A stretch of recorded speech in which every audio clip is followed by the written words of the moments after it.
Get straight to the action for you with the first heat of the men's 200 metres, and we've got the whole family here. Lewis Johnson is chatting with the athletes on the field. Paul Swangard's handling field.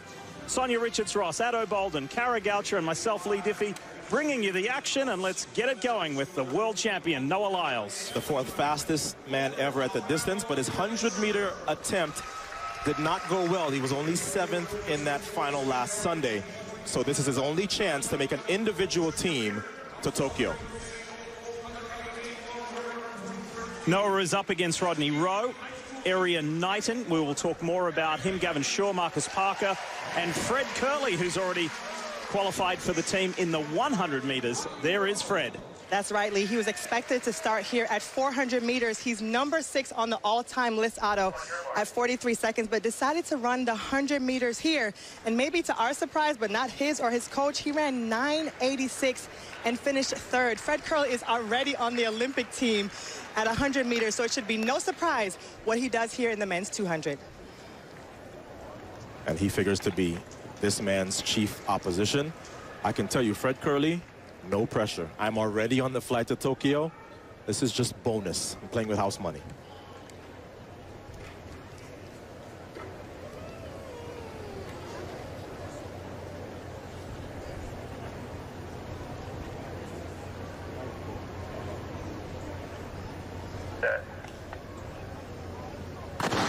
Fred Kerley is in blue in 8, then Noah Lyles right alongside. Keep an eye on those bright yellow shoes of the 17-year-old from Florida, Erriyon Knighton.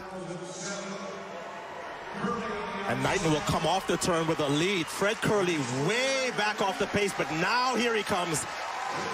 Look at the high schooler looking around, controlling this heat. So Erriyon Knighton turned pro, and that's the only reason why that is not a high school record, breaking none other than Noah Lyles' high school record. 20:04 by a 17-year-old. He broke Usain Bolt's under 18 world record earlier this year. So there's Knighton, there's Lyles. A little surprised to see the high schooler controlling this heat. Surprise for me too. We knew that he had excellent chops and would be able to definitely make it through this round easily.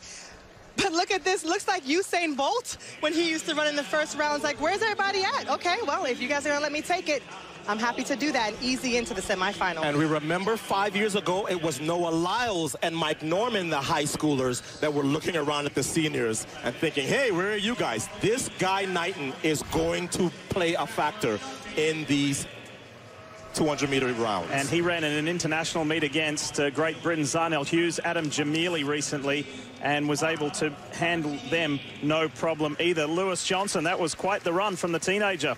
Quite the run from here, and Noah Lyles with the big Q as well. You automatically qualified on through. So you've already run the 100. Just give us a sense of what you've been doing since we've seen you and now being back on the track.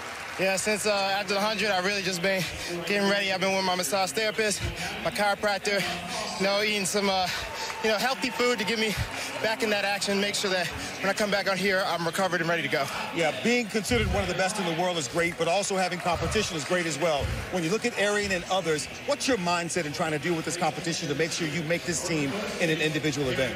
Yeah, me and my coach, we haven't done so much in the 200 this year, but to be honest, it's kind of speaking for itself in practice. Anytime that I go out there, my turn is faster than it's ever been. The times that come up, I'm really pleased with, so I'm not too worried. I'm just taking it round by round, and I'm just going to make it faster and faster. All right, Noah, thanks. Thank you. And you could see Noah Lyles just ease up towards the end of that opening heat of the men's 200. That will be our last event on this program tonight, live here on NBCSN. We're going to continue with the men's 200 meters and the second heat ready to roll. So there's 4 heats in total, and the top in each heat, and then the next 4 fastest overall go to the semis. Here is Isiah Young in lane 5. Now 31 years old, hoping to make his second Olympic team after 9 years. He competed in 2012. He's been on a couple world championship teams, but really hasn't shown the kind of form that he's had in the past. Doesn't even have the Olympic standard yet, Otto. So he'll really need to show up here to have a chance at making this team. Here's Bednarek in lane 8. He already tried his hand at the 100, finishing 4th. That means he may have a spot on the 4x1. He'll certainly be in the relay pool, but this is his better event, and he's the 2nd fastest in the world so far this year. Noah Lyles' younger brother, Josephus, is in lane 7. There he is. Often mistaken for twins. They're a year apart. Come from a family of runners. His mom and dad both competed at Seton Hall, and their mom, Keisha Kane Bishop, actually manages both the boys. I can imagine what it's like for her in the stands every year watching both of them compete.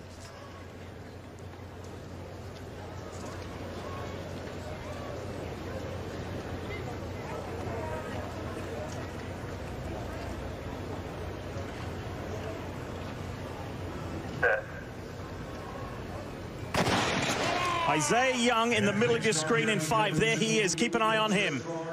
Bednarek, 2nd from the outside, always conservative in the turn, but he has a great finish, and he has a little bit of work to do now. Josephus Lyles is coming on strong. Here comes Kenny Bednarek in that headband. Bednarek and Young. Kenny Bednarek will go through. Isiah Young, 20.20. And Josephus Lyles also goes through to the semifinals.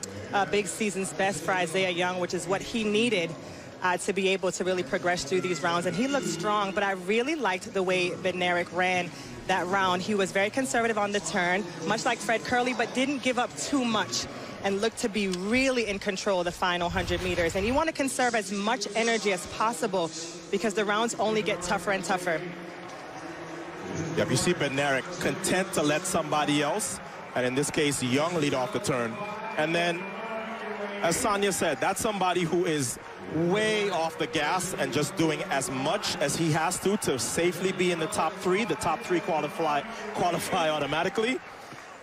He's done that. And we love the fact that he wears that headband, makes him easy to spot.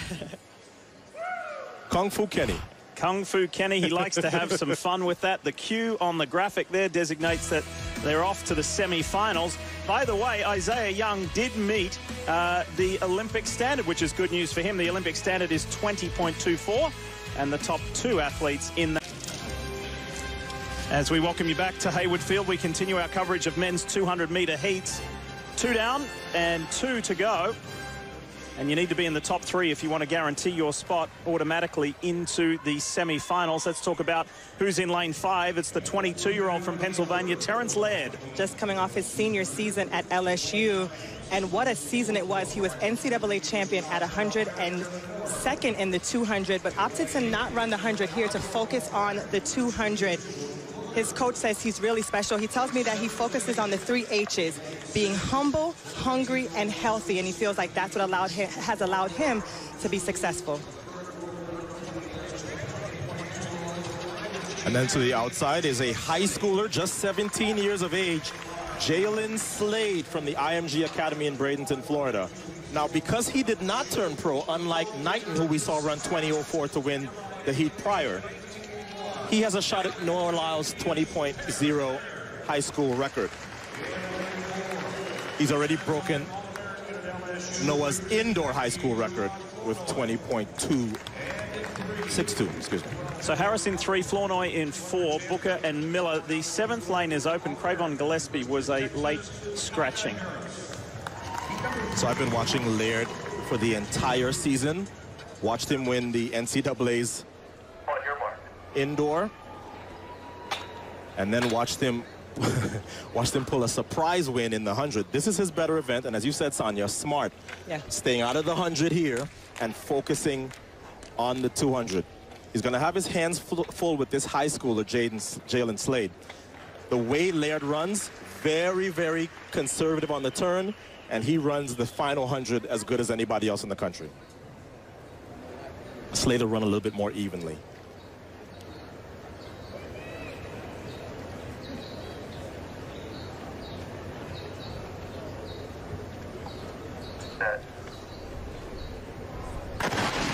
Slade all in blue right there, center of your screen. Terrance Laird on the inside of him. Look on the outside. That's Booker, 2nd from the outside, who's run the best turn. He'll come off with a lead, but watch what Laird will do now. Terrance Laird, center of your screen, all in black. He's going with Jordan Booker. Booker's close, and Jaylen Slade has been left behind.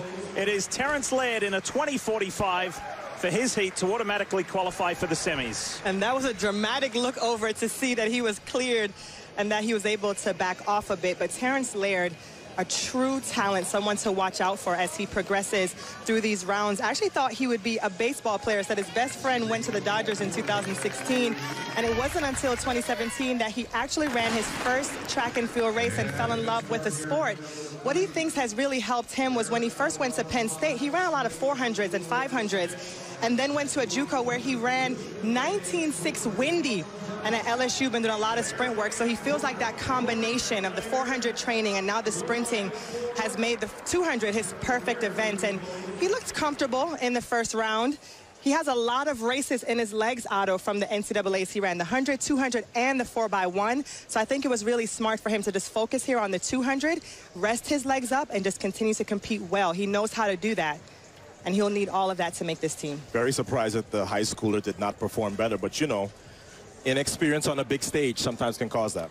And on a positive, Jordan Booker not only automatically qualifies, but that is Booker's personal best at a 20:49 over Flournoy in third. So they're the three automatic qualifiers coming out of Heat 3 in the men's 200. One more heat to come to see who makes the semifinals.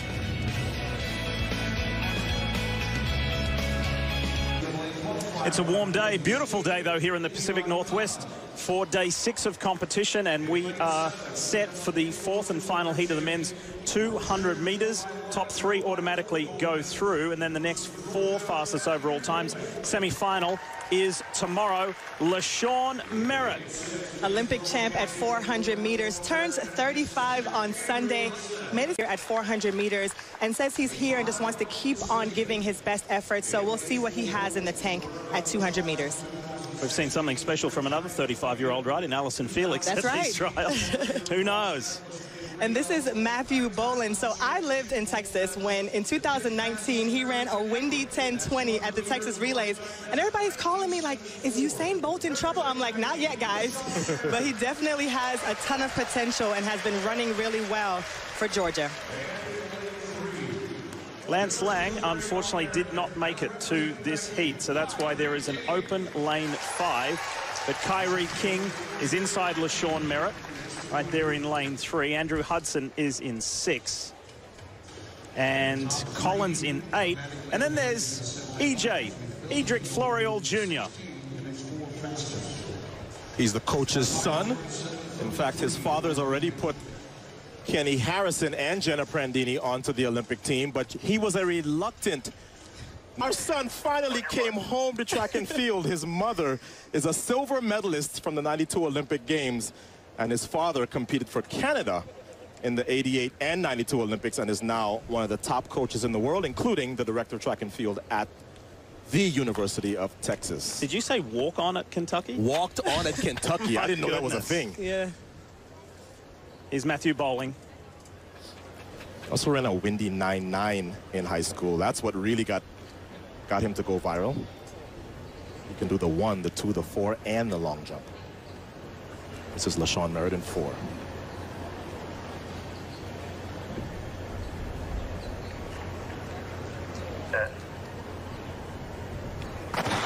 So Florial out wide, all in green. Bowling in black there in the University of Georgia colors, and LaShawn Merritt second from the right.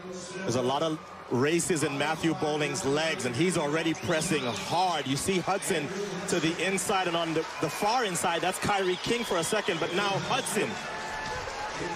Hudson looks around. LaShawn Merritt makes it. He's going to the semifinals, but it's Hudson with the win over Bowling in a 20:40 for Andrew Hudson, the 24-year-old from Texas. And Andrew Hudson ran the best turn by far. He's a 2019 Big 12 champion for Texas Tech. Really close to sub 20 for a personal best. LaShawn Merritt was in such a hurry to get off the track. He almost ran right over Hudson. So there's Hudson identified there in the middle of the track. ran a good turn. You see Kyrie King on the far inside trying to come up, but that challenge wouldn't last long, and Hudson starts to back off, looks around at Bowling and company. Look at LaShawn Merritt come up just at the very end. But I want you to keep watching, because you'll see LaShawn Merritt almost run right into, oh, look, watch this. Uh-oh. I'm trying to get out of here. That reminds me of the Golden Games at Mount Sac when DK Metcalf ran into the Except he almost knocked that guy in the next week. He's a much bigger body. So well done to Andrew Hudson. He goes through, so too does Matthew Bowling and LaShawn Merritt. And I can tell you that Kyrie King, although Kyrie got 4th with that 20.63, that is good enough to get him through to the semi-finals on Saturday, tomorrow, here at Haywood Field. So here are some of the key qualifiers in the men's 200. World champion Noah Lyles, of course, has made it. But it was a nice run too from Fred Kerley, Terrance Laird, Erriyon Knighton, some of the young